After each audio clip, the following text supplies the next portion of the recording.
Paramashivoham Om Nityananda Paramashivoham Om Nityananda Om Nityananda Paramashivoham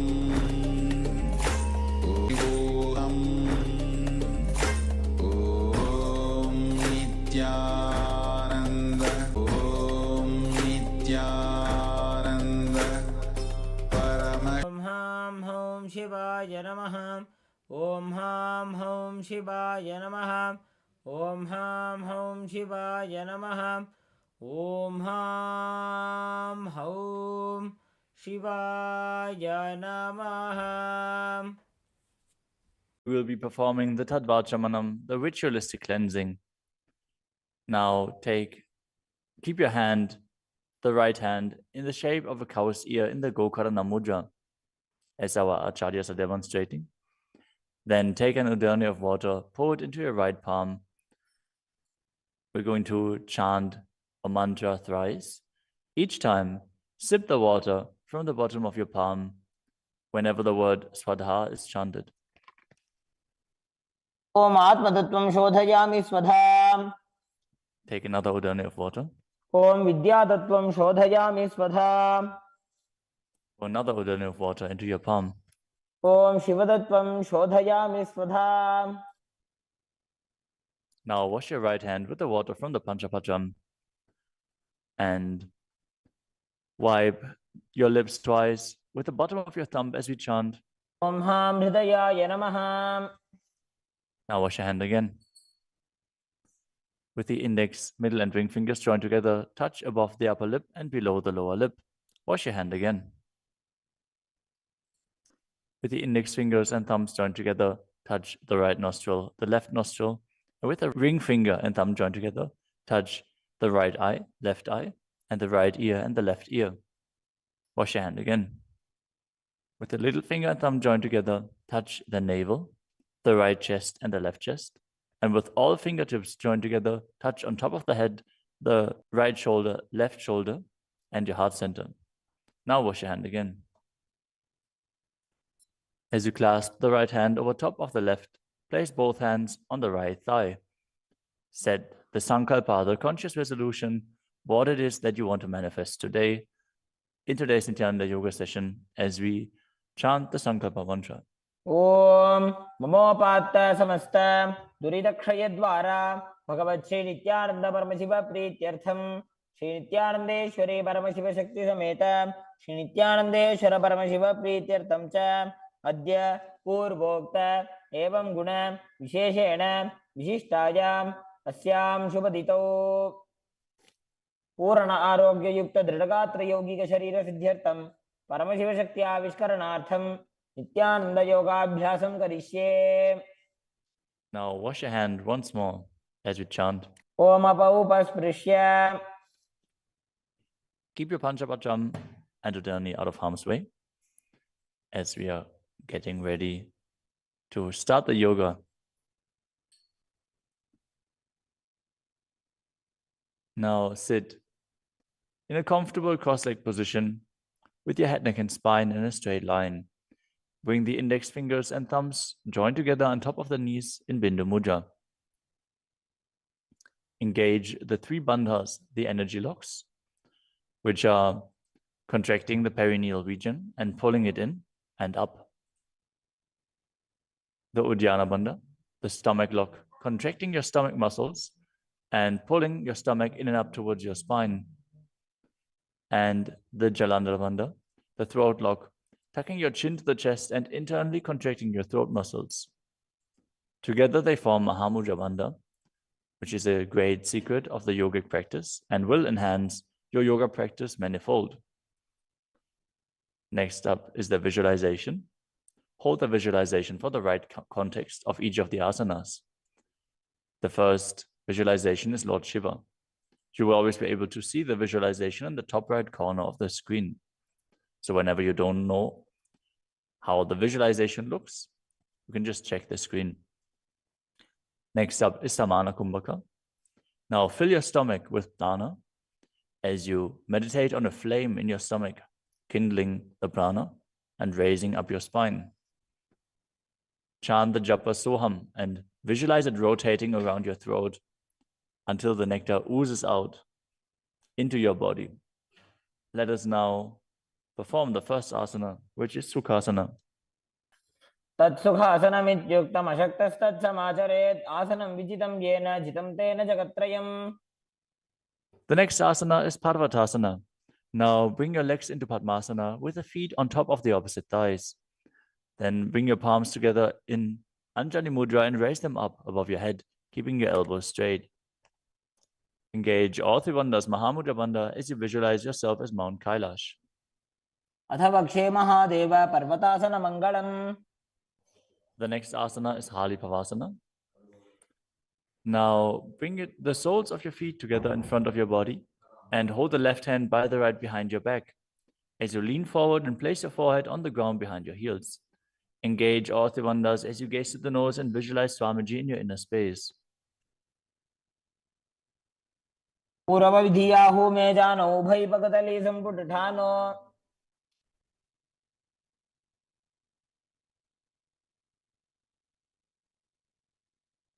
The next asana is Nagi Pavasana. Now keep the soles of your feet together and stretch your hands out in front of the feet, cupping your palms, placing them down on the ground as you place your forehead on the ground behind your heels. Engage all three bandhas and gaze to the tip of your nose, visualizing yourself as a snake. पूर्वविधिपर्यागाने नीचौहौ वेकहुनि फनास्यो लगाई.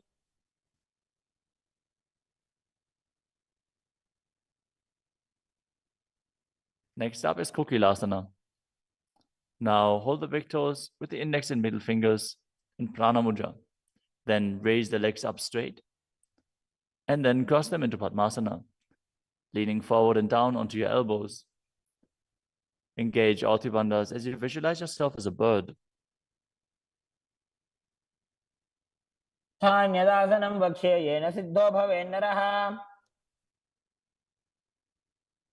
The next asana is Neti Asana. Now place one ankle on top of the opposite knee as you hold onto the opposite elbows. Engage all three bandhas, rotate your arms in a circle and gaze to the nose, visualizing Swamiji in your inner space, and after some time change the direction of the movement. घोड़ा बामा पादकी आशमाहिली सोये दक्षचरण को वार लोता परिकुल्फ समोय.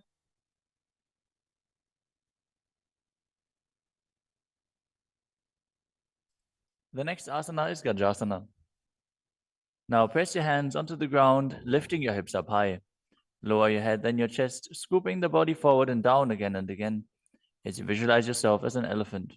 And perform Uddiyana Bandha, the stomach lock, and Mula Bandha, the root lock, as you do so. युग्जं पादाग्रे भूमौ कृत्वा लम्बी भूया मस्तकाग्रे निधाय.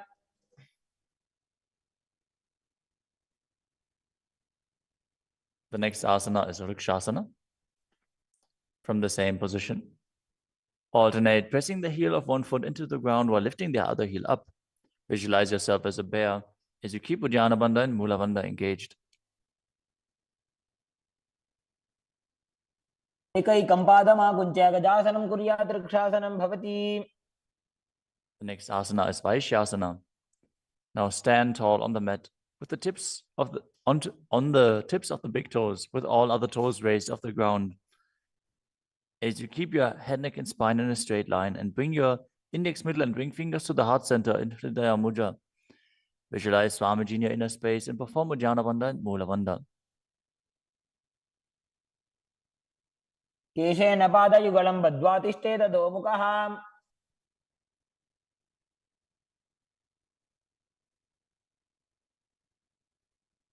Next up is the Urdhva Janukarana. Stand with your heels touching, toes facing outwards at a 45-degree angle, and the knees bend in Adimandi. Now, bring both hands to the chest with the elbows parallel to the ground. Then lift one knee up towards the center of your body, followed along with the respective hand,